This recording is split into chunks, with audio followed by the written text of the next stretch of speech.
seen this hundreds of times. No, she hasn't. But Excellent, good. Well, welcome to Codex Research Seminars today. Really great to have Andrew Richardson here from Sunderland University, Senior Lecturer in Computational Design. Is that right? interactive media. Interactive media, but that's quite flexible. It can change. Does it? Excellent.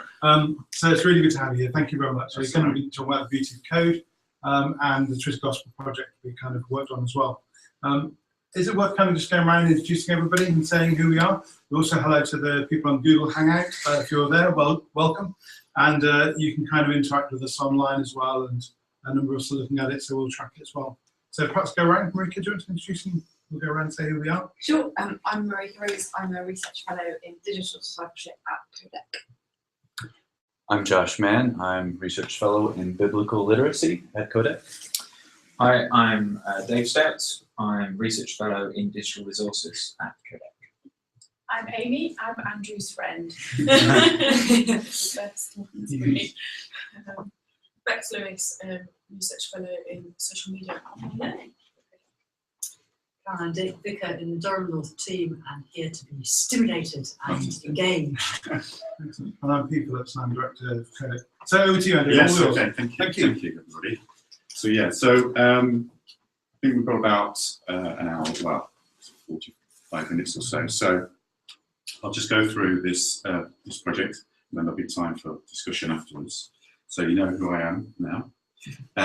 My background is really from a design and a creative background, and I've been interested in using code and programming for sort of creative purposes. I don't particularly have a formal programming background. I was just explaining, I originally did a fine art degree, and then through lots of different routes gathered knowledge of using programming, and that's become my sort of research interest, and that's what I teach at the university in Sunderland.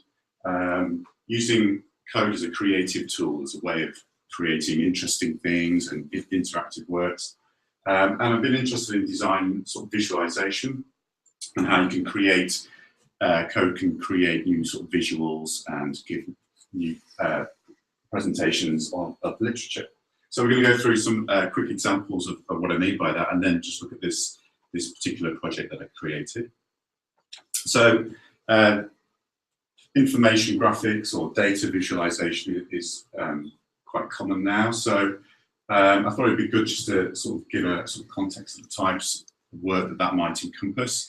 And visualizing the Bible, there's been a couple of projects about how to, exploring ways of visualizing the Bible. And that means sort of taking these examples, take the text, take the sort of information within the text, the word usage, the sort of structure, and show that in a visual way, sort of give a graphical presentation of that.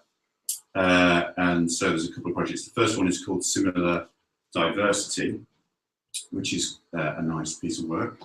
I hope you can see that. Might zoom in, but this is a graphic which somebody's looked at or created a program actually to look at the word usage within 5 of the major religions' holy books, and then looked at the comparisons between them and created this graphic, so you can see areas where certain words are repeated and used by each faith or each religion.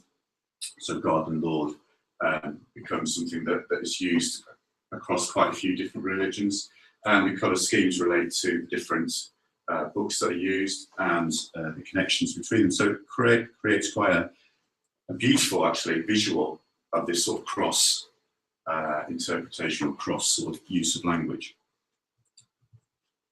And there's a few screens of that. And then they've also dug into the context of the words as well.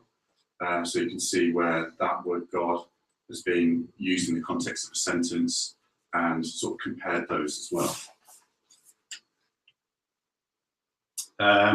So that's one. Another sort of visualization or information visualization is, again, looking at the text itself, drawing out patterns from the text, and this is a cross-referencing visualization. So this is a Bible, and sort of creating arcs and creating links between sections of the text that are referenced to one another back and forth between the Old the New Testament. And again, you find these quite beautiful sort of illustrations appear when you do that. Sometimes it can be quite dense to look at. I think you'd have to magnify that or zoom into that to be able to see more details about it.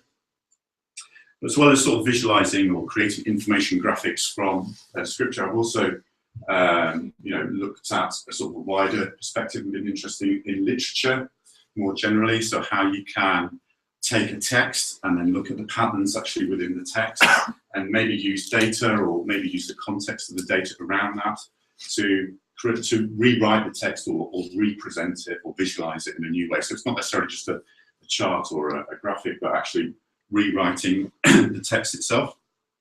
So there's a few projects here. We'll just very quickly have a look at it. The first one is Visualising Shakespeare, which is somebody, again, using programming, has looked at different patterns within Shakespeare plays. So this one, for example, is they've written a program to Google to find out the Google searches results for different portions or different sections or quotations within each of Shakespeare's plays and visualize that. So the actual text itself is of the play, but the way that it's presented, the way that it's visualized, indicates the sort of population of the way people gravitate towards certain sections. So it's a nice sort of visualization of the actual text being represented. And there were several sort of versions of this piece of work. It's called Understanding Shakespeare, I think, online if you want to have a look at that. And this is sort of visualizing the dramatic structure and sort of shifting each play and according to character and how many lines they had and the movement of the characters as well. So it's quite a nice way to take a text, pick it apart, use some information, and put it back together in a different way.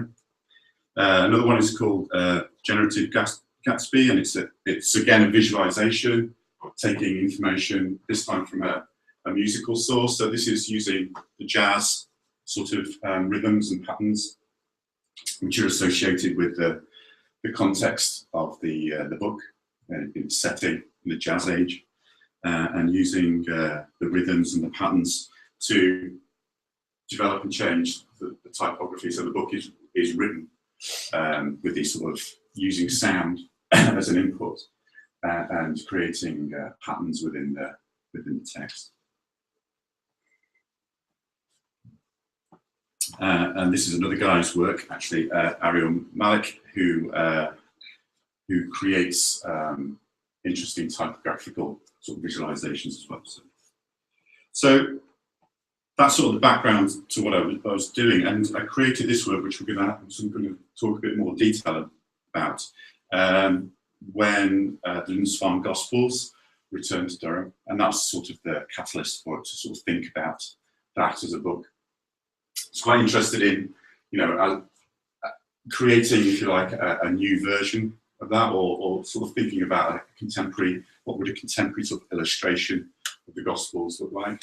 I was interested in this, or the idea of illuminating text, visualizing text, and also the gloss within the Lindisfarne Gospels, the sort of transcript, the translation that someone's written in between the lines, and that sort of, if you like, more contemporary sort of annotation that runs through the text. Quite like that as an idea. I also sort of like, was thinking about the idea of the reverence for the book itself as a piece of art that people don't read as a book, but they sort of approach it as a sort of an object in itself. And I quite like that, the idea of the Gospels of the book being an art object in its own right.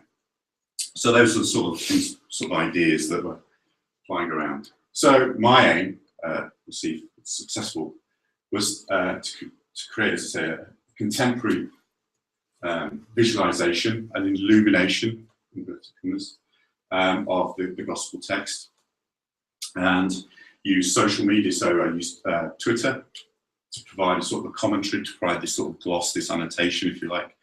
And the idea was to look at what sort of conversations or what sort of engagement there was with different parts of the text online as it was shared online on Twitter.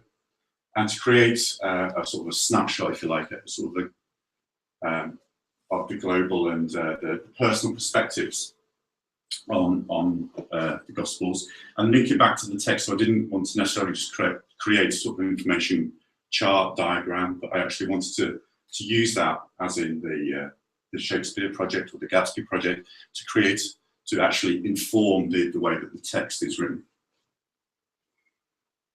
So the process, we'll just go through that very quickly. So I used a programming language called Processing, which you may or may not be interested in, and that links with the Twitter API, which is a way of just basically getting into Twitter, getting the data and getting out again.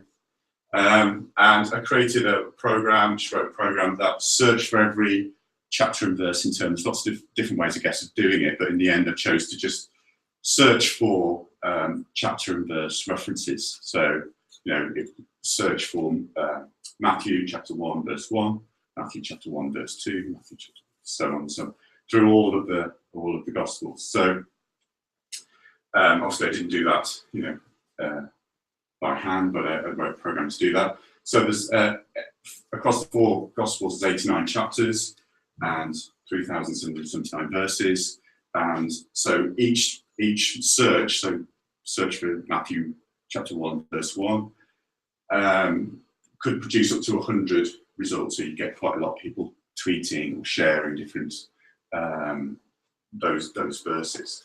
So there's quite a lot of information potentially, across that. I realised, but the idea was quite a nice idea to begin with, but then realised that the scale of what you're actually doing, because Twitter is so dense and so So this is the Christian community across the world. Well, yes. Because all verse by Christian verse world. is amazing. Yes. Or whoever. Whoever, yes.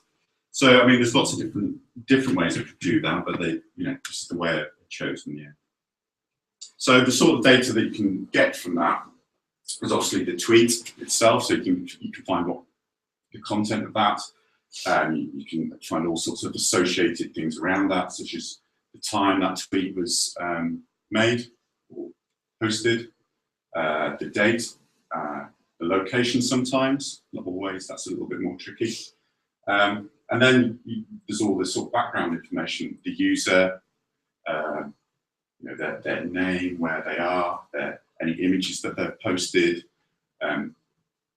background information, their activity, any conversations they've had, any retweets. So once you get into even just one sort of piece of information, there's quite a lot of stuff that you can unpack behind that. I haven't used that all, but it's just quite interesting to suddenly find you're in the mind, sort of a labyrinth of information that you have to try and sort through.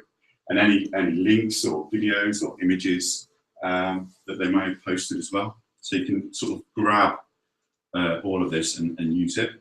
Oops. So the task was to try and visualize and sort all this information and to link the results back to the text, because I didn't want the text to be sort of primary sort of importance. Again, not to create a sort of scatter graph of dots all over the place, but to link it back to the words. And try and show activity around each of the verses. So show, if you like, the conversations or the engagements or the amount of people who were sharing particular verses, and that sort of that community, if you like, around each particular verse, which was interesting to me. But the problem, of course, is the scale. There's 4,000 verses and 100 tweets per verse, so there's quite a lot of data there. So the problems with the scale, and the size of the information, and finding a visual sort of way of showing the text and the social media activity, displaying the Twitter. I was quite interested in showing what people actually were saying, and also using that to create a visual interpretation of the text. So there's a sort of experimental process. I've got lots of tests and ideas, backed up, files and files of these sort of images. I was wondering whether to create an initial image for each gospel, like a sort of a illuminated initial, just for 4 gospels, like sort of like the carpet page approach, or whether to do it in a different way. Actually, I've explored using the Twitter pictures to try and get that sense of people of people interacting with the text. So I was trying to decorate the text with the pictures, but again, you know, just the amount of information, the amount of photographs that you get or images that you get, you know, it can become quite difficult whether to do one book or all the gospel. So in the end, I thought it'd be best to do all of them.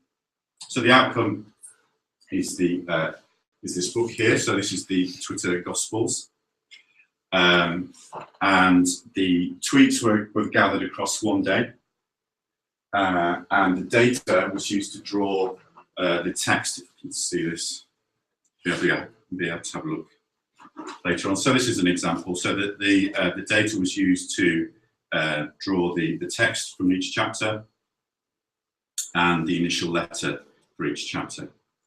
And so there's a double page. So for each, so one double page is one chapter. So this is the first few chapters of Matthew 7, and so on. So you can see that's the final piece of work.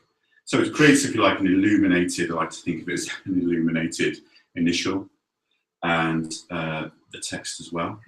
And it worked on screen. There was a sort of a motion graphic version of it as well, sort of taking this and showing this as a live sort of initial illumination. But I think it works nicely as the printed version. So the chapter text, so all the verses are indicated or shown in for each chapter, and it's basically the number of tweets we use to define the size of the text. So and also the sort of legibility of it. Smaller letters have less definition and sort of give a sort of more impressionistic view. So you can see that there's a close up there. So for every tweet that was found, for every verse, made the text bigger. It also sort of drew that text again and again. It's like somebody drawing over and over and over and rewriting it. So for every tweet there was a new sort of line. So you get these sort of multiple lines crossing over one another. The text was made larger with the greater, you know, amount of data there was, and also more legible. So it's basically, it becomes more formed, if you like, or smoother. The fonts become, the shape of the fonts becomes smoother with increased information. So when it gets down to these these levels, if there's only one or two tweets, then the typography becomes quite sort of hieroglyphic.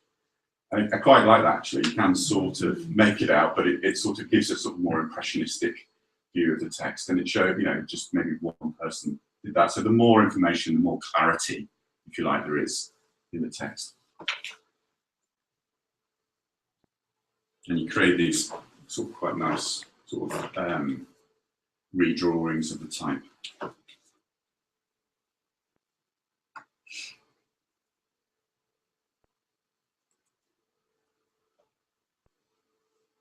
So, and the initial letter, again, is created from the data.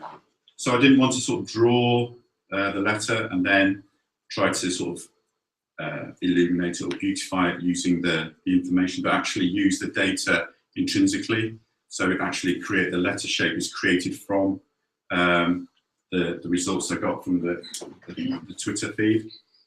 So the actual content is part of the drawing. So each tweet, there. So each tweet that was found basically created a line, and so the content of the tweet is written along the line. So you can, in few instances, you can sort of close up if you've got good enough eyesight. You can read that tweet, what somebody said. So each one of those lines represents somebody retweeting or saying something about each verse in that particular chapter. So it's actually, again, it's about that idea of community, I guess. There's lots of, you know, it indicates the level of engagement or the level of interest or the level of, you know, conversation maybe around different portions of the scriptures, different portions of the Gospels, different chapters and different verses. So the way that it works is it actually creates, so each of the lines is used to create the initial letter as well. So you get some, obviously the more information there is, then the more sort of well-defined the initial letter becomes. So quite clearly make them out. Indeed, don't. But if there's very sparse bits of information, then you get something a lot more abstract that you can't particularly make out. I think that's a W. But again, for me, it's not just about the data in the sense of just like looking at numbers, and it's more of an illustration or a sort of visualization. So it's something that creates quite a nice graphic in its own right, even though it might be less legible. So I like the idea of linking the visuals very much with the data and the visuals together, so that it's actually created a little bit more sort of intrinsically linked to one another. So as well with each of those lines, there's so the initial letters sort of work as a sort of type of infographic, really. See that a little bit better. So as well as the tweets creating the lines, the sort of the angle that they're at is using the time. So I said earlier, you can find out when the tweet was tweeted, when it was posted. So that becomes, oops, stay like that. So that becomes clock face almost. So you can see it's a 24-hour clock. So the time that the tweet was posted is setting the angle of the line. So you have on the right-hand side, that's AM, and then you've got PM round the side here. So it's a sort of 24-hour dial. And the red, sort of the distance from the center, so you get these lines around the outside, again is relating to it's relating to the verse number. So verse 1 starts closest to the center, verse 2 goes out and out and out. So you get these, and join these with arcs that go around. So you can see by looking at that, like verses that were more or less tweeted about, just by looking at the thicknesses of the lines, you can see that like the early verse there, verse 1, is quite a lot there. And then there's a few later on. But again, it's about the visual representation as much as the actual data itself. It's creating something that is in its own right, hopefully beautiful, and creates a new sort of expression of that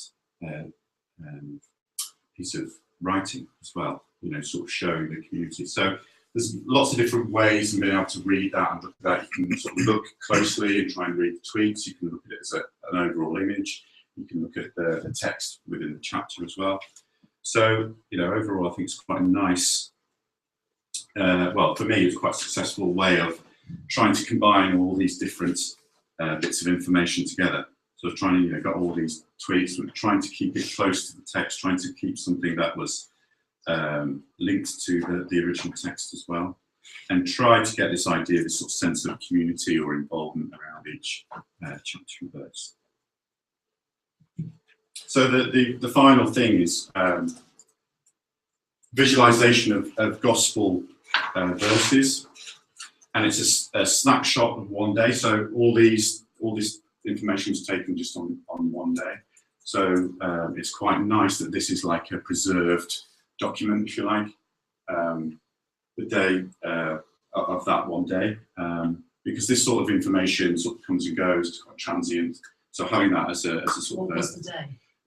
It's the 29th of September, but there wasn't a particular. Just seemed to be that was when I was doing. Christmas Day. No. If there was, this could be repeated, and you could do this again and use a significant day and look for particular information, perhaps. Just a sort of. Give you Christmas Day. Yeah, exactly, or New Year's Day or something. But that would be quite a nice exercise. Yeah. So there's no particular meaning to the date, unfortunately. That would have just made it a little, just added the extra twist to it, if you like. So, and it highlights the pattern. So you can read this and you can skip through this. You can see the dense and sparse areas, the popular verses and the less popular, if you like, or less shared verses. It seems to be the quotations, like Jesus' quotations seem to be the ones that are the ones that most prominent, just looking through that. visual abstraction of the text. It's read as it can be read as a piece of graphics. I think it can be read just as a purely visual thing, or as text itself. It sort of brings out verses, and it almost like provides a summary of some of the chapters. Hopefully, it encourages close viewing and inspection. It's something you can look at and look at the detail of over again, and provides like broad patterns and levels of detail. So these are a few of the. Oops, I'm going to reach that. So obviously you have some that are really well populated, and you can have a look at this later on. And that's the first. That's John chapter 1, which in itself it creates a it's nice that the actual what I like about the programming is you hand control over in a sense, as far as to some degree. You don't know, you sort of know the parameters, you know what type of thing is going to be produced, but you don't know exactly how that's going to look. So some are really, really sparse and really there's hardly anything on the page, and then some have quite detailed graphics. And we get some nice. If I tried to design that, I wouldn't be able to do that in the same way. It's something that is part of the information itself, part of the data itself. It's quite good that the John chapter 1 is like a star. Yeah. It's the universe. Oh, that's amazing, isn't it? Yeah. So it's my Christmas card for this. Yeah. Yeah. So you do get these the graphics. Yeah. These I quite like that sort of the centre and the things radiating out as a sort of a it seemed to have a coherence to it visually. Sort of quite nice. Spark to it. Yeah, so data visuals, I've shown some examples, and this example, it's almost, it's not just about, I've put some ideas there, but it's not just about the data, it's not just about numbers and what you can find out, but it's a sort of visual experience as well as a sort of a number crunching experience. Because I guess the same data or the same information I could have just put in a spreadsheet and just shown as bar charts or something. But I think the way of actually integrating it with the text creates a different relationship that people might have with that data, if you like. And also because it's Twitter, the data is about people, and it's sort of people retweeting things or people engaging with the text. So it's trying to give it a sort of softer edge, if you like, instead of like saying, well, this is these number of people and we can sort them out. Just the way I think about things, not so sort of from a science background, coming from a sort of a creative or visual background, like to see things represented visually. So I think, writing text or using data to inform the way text is written, it might change the way it's read, it might not be readable, but it gives you a different overall experience of the text, creates layers of reading. So you can read it as a sort of an overall pattern. You can also look into it and delve into it a little bit more. And like I say, it's not just about the data, it can be a purely visual or aesthetic experience. So I think, future question mark. I mean, if I was doing this again, it would be nice to dig a little bit deeper into that social media, into the conversations maybe. A lot of the tweets that are in here are just retweets of that verse, sort of, that's it really. So it might be nice to look at some of that sort of interaction or conversation online, the usage of the verse, and maybe look at the context, how that has been shared, or in what context, or to whom, or maybe link that with themes or moods or emotions, to try and maybe link that with themes within the text. This is a fairly sort of straightforward, like looking at numbers and putting, creating these visuals from it. But a more in-depth research might involve looking at, like I say, the conversations and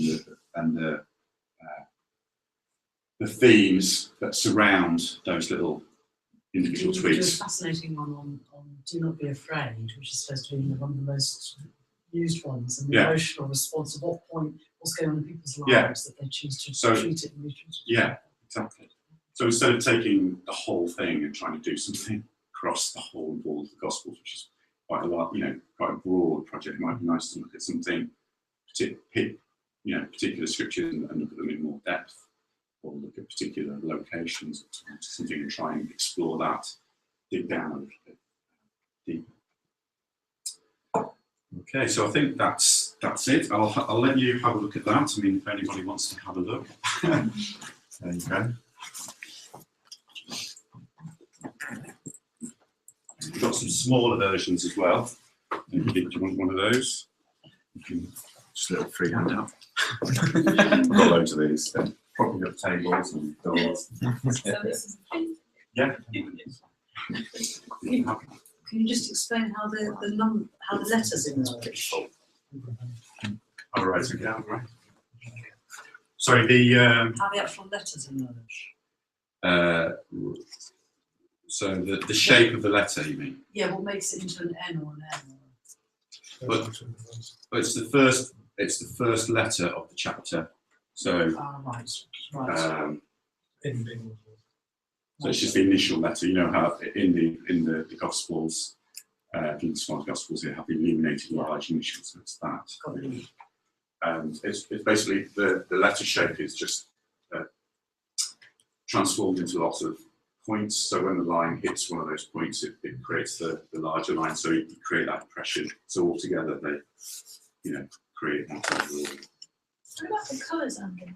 Ah, the colours. We've got the colours. The colours were from the Twitter picture. So it's like the user's own sort of Twitter picture. I wanted to use that somehow, but the Twitter images, when you put them all together, creates like a mosaic of faces and things. Didn't work so well. So I think it's just the first pixel, the top left-hand pixel in people's Twitter profile picture. So, so you can sort of see, that helps you see if there's sometimes you can see either an institution or a person has retweeted the whole of one book. So you get the same colour all the way through, very close together at the same sort of time. So you get these blocks that's a little bit blue there. So you can see that that's one person at one time, one occasion when somebody's tweeted those few verses of Matthew one after the other. So the vast majority of the tweets are just retweeting, just people sending verses to each other. Usually, yes. That's sort of 90%. Yes, it is. Yes. Like that one there. With the red bit. Oh yeah. John 16 and 17, big load of blue as well. So, Yes, so there's some of them that's like a And big 18. lot of black and blue. Yeah. I like So that. 18, 19, I like the 20, simplicity, just yeah. like one or two tweets. Yes, I do. That's beautiful. I'm a minimalist. Isn't that beautiful? I mean, that's what I was saying about it being visual, as well as having to read everything. You don't necessarily have to read it. And it creates something that is, in its own way, quite a beautiful image, even though it's very sparse. Yeah. I had a question about, did you write the program to design the graphics, or was the program giving you the data and then you were, I wrote the program to get the data, and then I wrote the program to use the data. So yeah, I wrote the whole. Okay. I used a Twitter library that helps you pull tweets, but I wrote a program that created a search, one at a time, like I said, through each of the chapters and each of the verses. And then I wrote, so that's what I was saying at the start, what I do is trying to create unique things, like an artist, I guess, or a designer, using the programming to do that.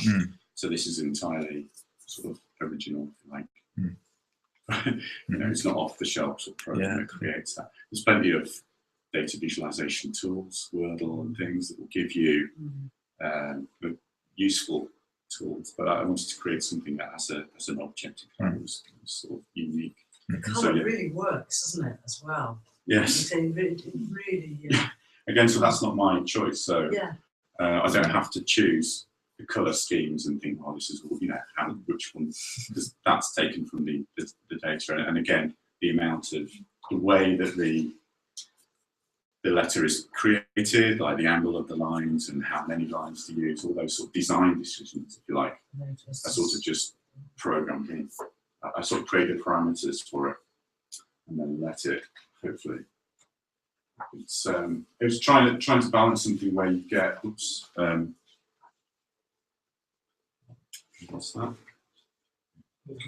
Yeah, trying to balance something that was able to handle lots of information and a little bit of information equally sort of well.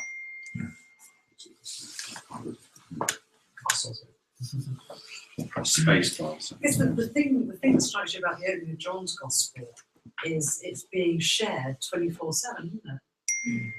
That's beautiful. I just want to cry. I think it's fantastic. Thank you. Yes. You've made my day. Oh, good. That is absolutely brilliant. Absolutely stunning. I'm quite overwhelmed. Right. Thank you. You should do these as Christmas cards. Maybe fortune. I'll send those on. I think it also shows fragility of the text as well. Yeah. And so we want to do an article at the moment on what's the most common and what's most frequently used, but also those passages where there is nothing. Yeah. And that text isn't being used. Yeah. And not being owned. Yes. And, in case you kind of understand some of the genealogies and that not being used. Yeah.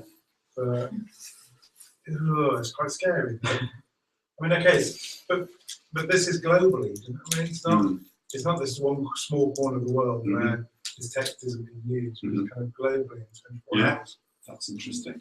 The spaces as well as the obvious, if you like, dense areas. Yeah. What do the spaces say? It's an interesting question. You're going to do it on the 29th of September next year, just to see. No. I mean, I'd like to do something similar, again, maybe in a different way. It might be nice to do online. I mean, it was difficult to do as a sort of an online piece because the amount of, it's got to find for one chapter, it's got to go through, say, 20 verses, and then find up to 100 tweets a verse, and then each verse, and then put those together. It's quite a lot of processing to do, sort of live, so it's difficult. You've done it live, haven't you? Yeah, but it had to. Yeah, it's a chapter at a time, quite sort of slowly. It sort of worked as a clock in a sense. So it was taking up tweets, and then as they were coming in. So because it was time based, you would just get like it slowly arcing round. Yeah. So if you were looking at it at 12 o'clock in the morning, you'd only ever get half. Because it was only up to that. But yeah, so there's different ways which. I think it's analyse it using new versions versus the day. Against something else. Yeah. Because I always remember Digital Mum saying when a particular verse comes out on Twitter 50 times in her timeline, she doesn't think this is a message from God, this is just new versions versus the day. Just kind of tilting what's coming. Yeah, it might be interesting to compare against something else and see whether it matches. Were you commissioned to do this as part of the Linders Farm thing? No. This is just you. This is just me responding as to a sort of a researcher, if you like, interested in this area at Sunderland as a Christian and as a designer, doing something I thought would be. So how widely shared is this not project? Particular. I mean, went to the new media conference, but not especially. We tried to get a number of Christian publishers interested in publishing that as a kind of coffee table book. They wouldn't, because the text becomes illegible in places, and so which is actually part of the whole thing. Yes. But it is a beautiful piece itself. Yeah. The white space and everything. Yes. It's a fantastic product. Yeah. But it's really hard to get to kind of pick it up. Yeah. It needs to be fairly big, as like the size you've got there. To be able to read it. There are the smaller ones, but I think a little bit compromised. How much does the project cost? Sorry? How much does the project it's printed by Blur, so it's online. So if you want one, I can't remember what the individual cost is. Quite, it's like £80 or something like that to get one printed, because just one-offs. The actual project in terms of time? What was the budget for Oh, doing it? it was my research time at the university, so it was all the money was just me. there wasn't any material cost is getting the book printed. Yes, because all of the stuff on the internet is It's just just free, like isn't just it? Is it copyrighted? Make sure you It says copyright Sunderland. does it? Yes, it has been then. Well, you wouldn't want somebody to nick. It's such a. I'm surprised they haven't changed it to cards, because if you turn it to cards, you might create this annoying for the whole thing. Sideline, Andrew. Yeah. I'm still, I mean, I've seen you talk about this sort of several times, and there's a question which I don't know, just missed it. How did you work out the translation? How were you picking the words to pick up? How do you mean So you weren't tweeting something and then people were retweeting it, weren't they? It was, the algorithm was looking for Bible verses. Yeah. So how did it know, had you put like the NIV in and it was just picking up the NIV, or? I just searched for that chapter verse. It wasn't the actual sentence. Oh, so they had to have written the actual. Yeah. I mean, I could have written it that way but then Yeah, sort that of makes different sense. translations. The translation I had to use, I think, was in the back. I had to use it, because that was like a free, or it's like a copyright-free version. There was sort of implications of using like an NIV translation and printing it. Yeah. Because that comes with no sort of copyright, so I could print that. Because I think there's so much of the NIV you can use without infringing the copyright, but then didn't know how much of it was going to be used. Unlike the ubiquitous wording, as far as you know, is that you're the only person to have visualised the data in this format? For this instance, there are, like I said, there are projects that take a book, take a text, and will visualise it. Because I thought the opening thing of the arch bit was beautiful for the interrelatedness, isn't it? It kind of echoes that, and it's just interesting to see what kind of, because you went for circle, you could have actually put any kind of shaping into it. Yeah. The 24-hour bit on the day is particularly nice, isn't it? It kind of gives you a clear reason. That's right. I mean, that's the thing. You try to give a reason for things and trying to have it making sense in some sort of. That's the design, but that's the programming. I'm saying I'm not choosing the colours, but I'm not choosing the angles, but I'm sort of figuring out. Did you always think it would be colour, or did you think at one point? No, I think it should be colour. I was trying to get that idea of people initially, sort of engaging and using like I said, the Twitter pictures, but they created like a mosaic mess in a sense. It was quite difficult to read the words or create something that made sense. So I did that. So I did want to use some reference to the individual person. So that's where the colour comes in, just to give it a sort of an individual, so you know that one's sent from somebody different to the others, and you can maybe spot patterns, especially if they're close together. As I say, you can maybe assume that that's the same person retweeting those chapters and verses at the same time. But the colour was important. Quite, I like the way when you get lots of information all together and it creates these very fine lines, and the ability of the program to draw extremely fine, thin lines. So what's the thing that surprised you the most? The amount of stuff that's coming out, the data that's coming out, I think the amount of that, and sometimes it said the fact that there wasn't anything on. I thought they'd be fairly sort of well populated each of the chapters.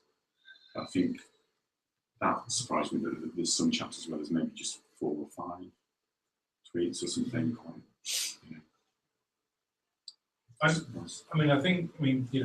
John 1 is my PhD subject, so I too am delighted that John 1 came out. But I'm also quite surprised at that. Right. Yes, okay, so it's sublime text and so on. Therefore, it's worth retweeting. But I'm quite surprised that it becomes so big, and the first 18 verses so much more dense than the rest of the chapter as well. And that, there is something to look into there, because that's not what you would, you know, there is this article we want to write a moment about, you know, therapeutic texts are what people tend to tweet. Right. Well, John 1 isn't a therapeutic No. text. No. And that, so therefore that remains quite interesting about why that text is so popular. If you go back to the, you know, the Matthew 6 and the, you know, the Beatitudes, the blessed bees are quite high and they're very popular. That fits into the therapeutic mode, but John 1 doesn't. So, interesting. Do not be afraid in there. I'm intrigued to see this. Each page represents a Chapter. chapter. You've got all of them in there. You've got John, have we? I think Yeah. so. Yes. We've got Yes. John, Yeah. we've Yeah. got John. It's,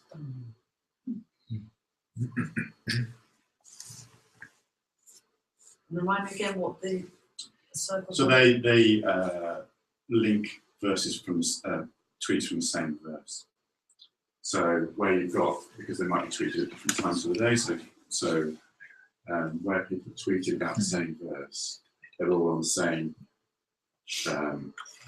line, if you like. So I've just created a line to indicate that. So you can see a like tree, you know, rings of a tree. So you can see those common verses. So the verse 1 starts in the centre, so the lines nearest the centre will be the early verses, and then they spiral out. So if there's a verse like that you're looking at there towards The end the of end, the chapter. yeah. And the line sort of connects them, so it looks for the first and the last verse, and then links them together as an arc. What, in your view, have you created?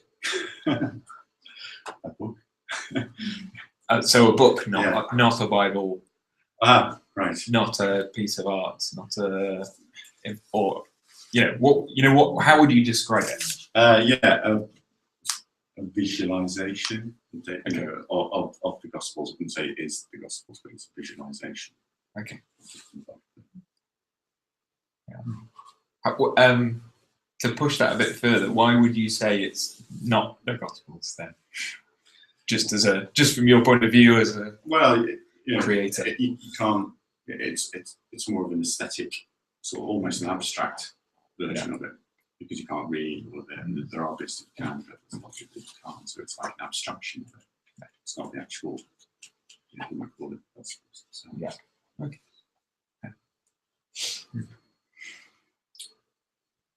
Okay. I love it because it's kind of the Lynchman Gospels took the art and the skill and the technology of the period and created a text in the 8th century or whatever, and kind of this does that with 21st century skills of design and what have you. And so I think it is a proper analog to that. I love the contrast between the years that it took to do the religious farm, and you've got a snapshot in a day. I think that kind of lightning. It also speaks of our age, doesn't it? Yeah. It's instantaneous, you don't have to pore over anything. It's just It took a long time. No, it's just not Yeah, wasn't it? yeah. The programming and Just get the everything. computer running. how long was it? Several weeks to try and test, and because again the amount of data and was so large, you sort of happened to contend with that. So it was several weeks over the course of a few Still months. not quicker than it is. Yeah, it is. No, fair enough. And the warmth of your room. Yeah, by true. candlelight. Yeah, no, it wasn't. Not saying. There's no martyrdom. I mean, the Church of England is trying to get people to use Christmas memes and Christmas as a hashtag.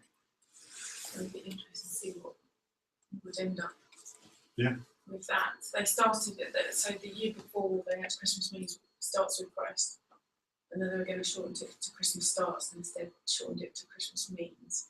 And they said it was a success because they had 9,000 people tweet on Christmas Day.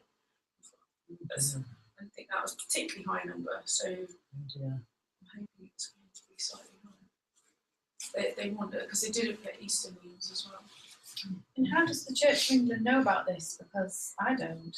You do now. I do now. I will tell everybody immediately on my Facebook and Twitter. So there you are. What about the Christmas meme? Yeah. Through the local diocese, media Okay. officers and so on. Carl and Durham. Because I'm the administrator at St Nick's and I know nothing about it. Oh, well, you tell Keith Gundy if you want to dance. But I think the joy of this is it's not Christmas. Yeah. And it's every day. it's an ordinary everyday thing. Yeah.